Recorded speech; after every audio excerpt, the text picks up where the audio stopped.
Hello, and welcome back to another GT7 video where we'll be driving the GT1.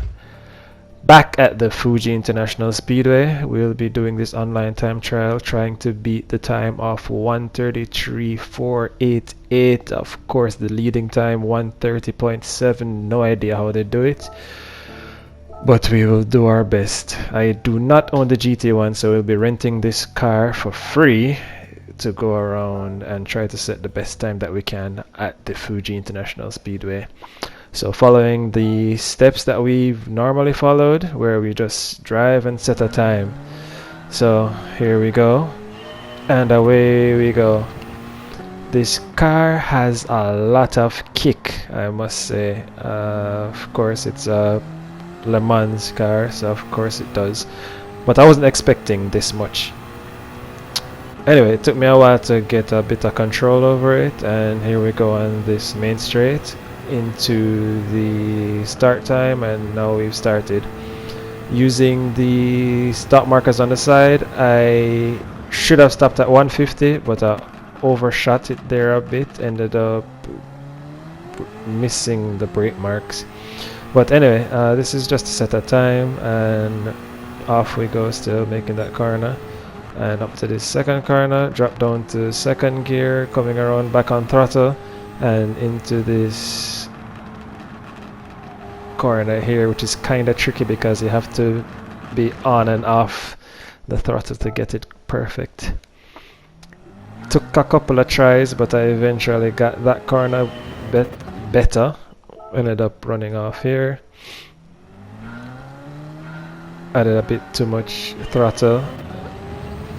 Got it there, and trail brake around this corner. Yeah, back on throttle a bit too hard there, so it kind of spun out of control, but got it stable, and on we go to this straight. So there are a bunch of things that I learned going over this track myself, and I've learned a lot more looking at the lead time, which is usually what happens when I go through this. So there I was actually trying to see if I could brake at 100 to see if I could brake a bit late. There, spun out. So with this, because I'm on the sticks, it's very easy to just push up on the stick and get a very high throttle, so that caused the car to spin out a lot. So with all the retries, what I ended up learning with this is how to take my very time to get on throttle using the sticks and matching the steering. With that, it this, I must say, this was a test of everything that I've learned and applying a lot more. So there we go, taking our time around that corner. Took it a bit wide, but wanted to just at least set some time here, and off we go into this main straight, and boom, changed a bit early there, but I was learning at this point, and at this time I stopped a little bit in the middle of the 150 and 100, overshot it a bit but didn't go out of bounds.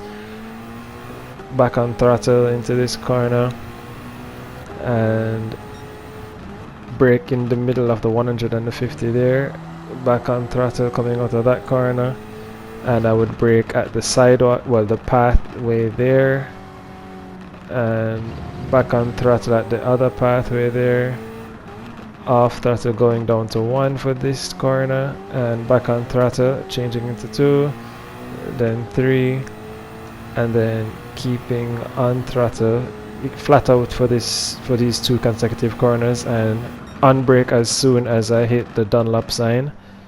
I think it's Dunlop. And then back on throttle a bit here, ease up, then back. Tricky corner that is, because if I get on throttle too soon I will definitely spin out, but if I get on too late I will lose time. So it this car for me was a test of, I'm not sure how to say this, but it's like testing your patience in a high speed scenario. So it's like you want to be slow, but you also want to be fast. It's one of those things. Not sure how to word it, but it pretty much a real test. Anyway, got out of that corner. Not the best, but at this point I was just trying to just lay a time. I didn't even care what happened, how I got out of any corner. I wasn't trying to be perfect at this point. I just wanted to put a time on. So you can see that I'm being very careful here and not pushing as much as I would normally do. That in that scenario, I'm not sure what happened there, because I was trying to be as careful as I possibly can, getting on the throttle as smooth, and it was the Dunlop sign on brake, and then trail into that corner in second gear. At this point I tried to be as smooth on the throttle as possible to not spin out, ease up a bit there, and then back on throttle, then brake. Well, I should have gotten off the throttle as soon as I got off the apex of the previous corner, but here we are.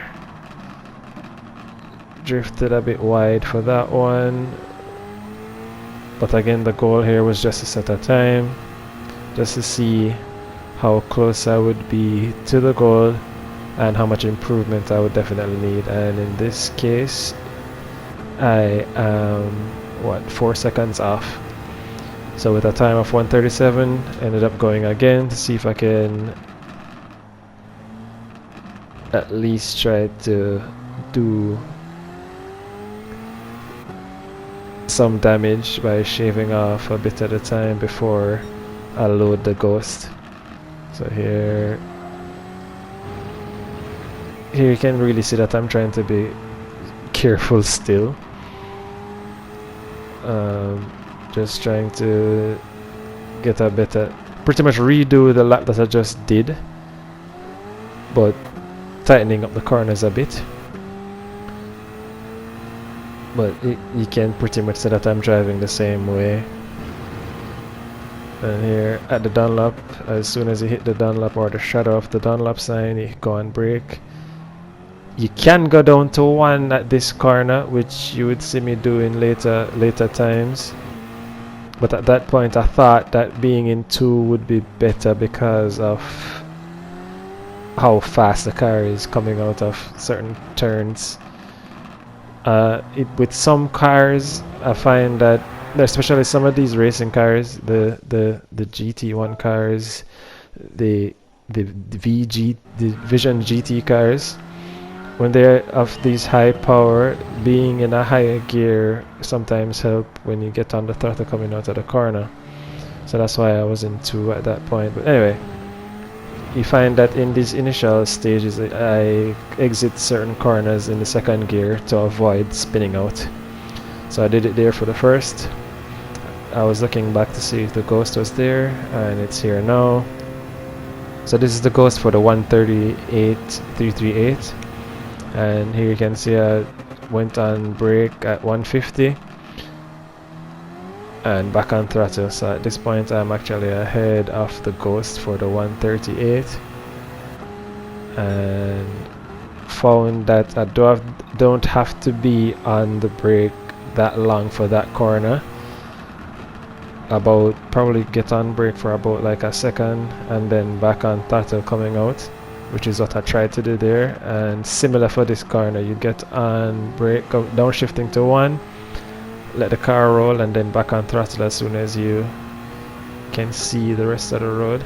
For here it's just a flat out, which is what I've been doing this whole time, and braking as soon as I hit the Dunlop sign, or have the car coast around this corner. Still doing it in second, which you can go in second or first. Going in first gear actually helps you to brake sooner, so you can get back on throttle sooner, but you can also do it in second gear. And exited that corner better than I did before, and hit the brake there as soon as the camera passed that, we call that the steward's house, I guess. And at the final straight.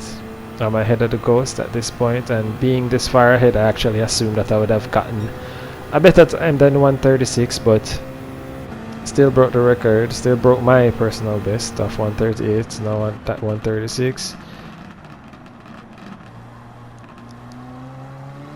Took the corner better than the Ghost in that scenario, and away we go. So even though I'm ahead of the Ghost, I'm ahead of the Ghost for the 138, so the time below that shows, I think, plus 0.1 second. Actually behind the time that I just set, but going still. At this point I'm ahead by 0.1 second, or yeah, and braking here at the Dunlop sign, going around, took that a bit wide but ended up around still, and slowly back on throttle.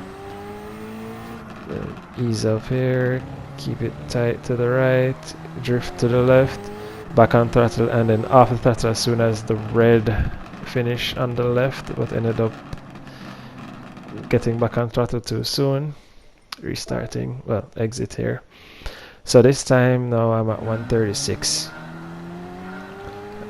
Decided to go again to try and get a better time for this 136. And there, to that corner much better.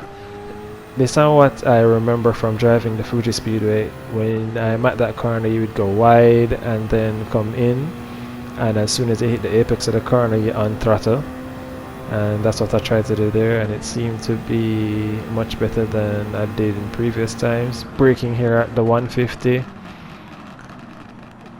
much better this time because I'm closer to the right hand side rather than taking that corner wide and keeping right to ultimately take a sharp left in. Wasn't very fast on that corner exit, but better than previous tries. Off throttle here, then back on throttle. Brake as soon as I reach the middle, just before the 50 mark on the right, then back on throttle here. And you can see this is probably my 50th try at this point, even though it's just probably the third in the video. It took a lot of memorizing where to add throttle, where to brake, where to trail brake, where to, I'm not sure what the term is, but I guess you can call it trail throttling, where you don't get very much on the throttle but you go halfway. Something like here, where you go halfway and then you get on it. That's something that I have to practice doing with these types of cars on these types of tracks, because coming out of the corner and just throwing the stick straight up to get on throttle, it definitely causes the spin out, and it's really frustrating at times, but have to apply as much patience as you possibly can. Anyway, the previous lap ended up doing a 136.132, which is a better time than I had before. Still in 136, but still a better time. Ended up getting on brake there way too much, but decided to go anyway, even though the Ghost is ahead, to see if I can possibly chain the other corners much better than I did. Ended up going wide there, but back on throttle as soon as I could. Pretty much right on the tail of the Ghost at the previous time, braking there at the Dunlop sign, then into this right. Not sure what happened there, because I was doing the brake at the same time every time right there, but the only thing I can say is maybe it's because I'm in the middle of the track. I wasn't too far to the left in order to cut in. That's what caused me to get that corner badly. Anyway, ended up spinning out there because I saw the Ghost go ahead and totally lost my composure. Anyway, did a restart here, try and see if I can really shave off at least 2 seconds. Went a bit too wide there, so ended up restarting.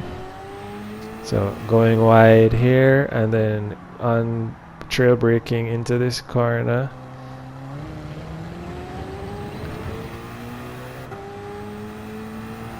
I don't know, because you can see that I go wide at that point in trail braking, but my speed was at 55, and there are times where I'm at the speed of 55 and I take that corner more to the right. I don't know. I find that it's just weird sometimes when I drive, because I feel like, I think I said this in a previous video, I feel like I'm doing the same things that I should be doing but getting a different result. Not sure. Anyway, here I'm at 100 miles per hour going into that corner, which is much better than I did in previous runs where I'm possibly at 80 or 90. So dropping down to 1 there and getting back on throttle as smoothly as I possibly could. So there are 2 things that I try to keep in mind. Braking here at the Dunlop sign, trying to brake as best as I can, but getting off the brake so that I don't slow down too much. Some of the corners being close to 50 miles per hour helps with a speedier exit. So there are situations where if I'm down too slowly, so for example here, being closer to 50, I went down to as close as 45 for that. For this, a little bit over 50, closer to 60, and back on throttle. So that's the formula that I try to keep in mind when on these corners. Being in that range of 50 miles per hour actually helps with the entrance and the exit, and it helped me here to get a time of 1:35, which is about a 6/10 of a second over the record. So decided to exit there, and at this point sticking to the game plan. So step 1, set a base time. Step 2, try to beat the base time that you set. I think I went about 4 times there, and now into step 3, looking at the top time.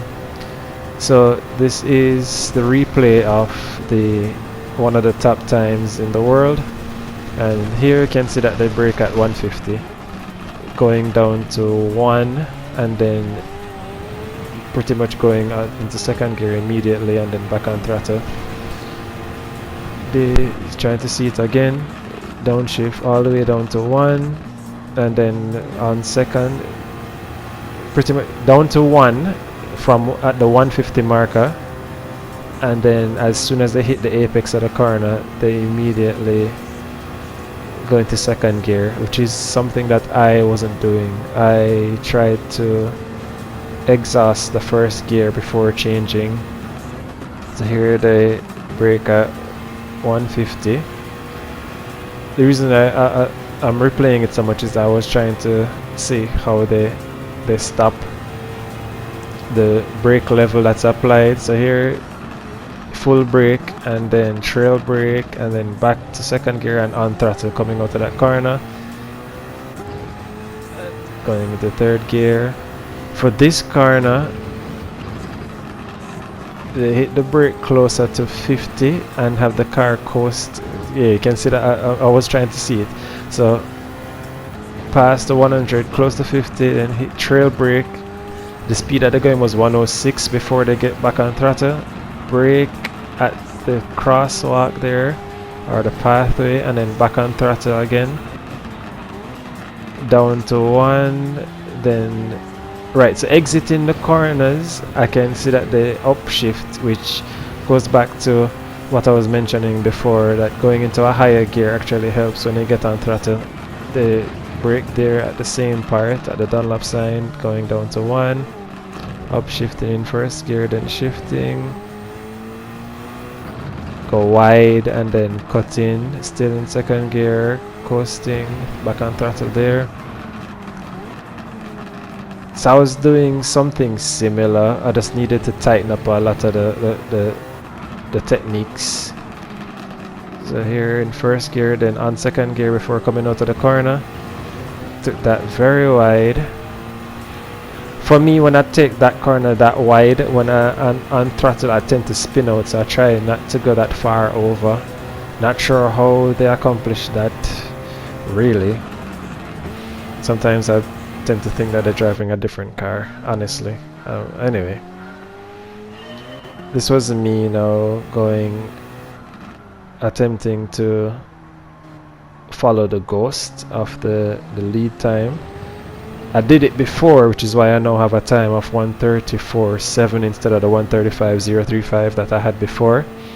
So it definitely worked following the ghost of the lead car, and this was me doing that again. So of course they're going to be ahead because braking there at the 150, going into that corner, keeping right. They went wide. I didn't go as wide as they did. I still exhaust the first gear before going into second, but hey, braking there. Lost a lot of speed coming out of that corner, but I feel comfortable still being close to 100. End up going into this double corner, dropping down to 1 as they did, then back on throttle. Should have gone up to second gear, but hey, I think it's a habit of mine doing that, exhausting the first gear before going into second. Braking here at the Dunlop sign, going wider than I did before, then cutting into that corner. Then back on throttle, easing off throttle, trail braking here, keeping right, then back on throttle as smoothly as I possibly can to avoid spinning out, then off as I finish the red. Then back on throttle coming out here, braking as soon as I reach the house to the left, then down to first gear, then back on throttle. Yeah, so for this I felt like, even though the ghost is way ahead, I felt like I strung those corners better than I did than I started out, and better than previous laps, which is why I ended up with a time of 1:34.5, which is literally like a tenth of a second above. Ended up doing the lap again and getting a worse time. Ended up doing the lap again somewhere in between. Ended up invalidating this lap, which didn't really even matter because I ended up doing a worse time. So I ended up resigning here, and as much as I wanted to get the gold, that was the best that I could have done for this run. So settling for a silver this time. Thank you guys for watching, and see you in the next one.